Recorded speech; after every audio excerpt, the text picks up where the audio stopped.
এটা কথা ঠিক যে বিৰোধীক আমি ইমান দুৰ্বল বুলি নাভাবোঁ আৰু আমি আশা কৰিছোঁ আমি খুব ভালকৈ আমি এইবাৰ এই বিজয় হ'ব বুলি আমাৰ এটা বিশ্বাস আছে কাৰণ আমি 5 বছৰে কাম কৰিছোঁ ৰাইজৰ লগত আছোঁ দুখীয়াৰ লগত আছোঁ সমষ্টিত উন্নয়ন হৈছে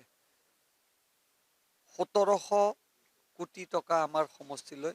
আবৰ্তন হৈছে চাৰি ৰাস্তা আমি শিলান্যাস কৰিছোঁ মিছন বসুন্ধৰাৰ যোগেদি নিজৰ মাটি মিছন বসুন্ধৰাৰ যোগেদি আমি মন্দিৰ মছজিদ বা যিসকল ধৰ্মীয় অনুষ্ঠান আছে তাত আমি ব্যৱস্থা কৰিছোঁ ৰেলী হ'ল আমি 25,000 কাৰ্যকৰ্তা গৈছে আৰু বিৰোধীৰ ৰেলীত কিমান গৈছে বিৰোধীক সুধি লওক কমলপুৰ দলীয় সতীৰ্থসকলক দিছোঁ আমি জনাত আমাৰ ইয়াত সংগঠনৰ ভিতৰত কোনো সাংগঠনিক অসুবিধা নাই যিকোনো খবৰৰ বাবে যোগাযোগ কৰক আমাৰ এই নম্বৰত 9181 307 2221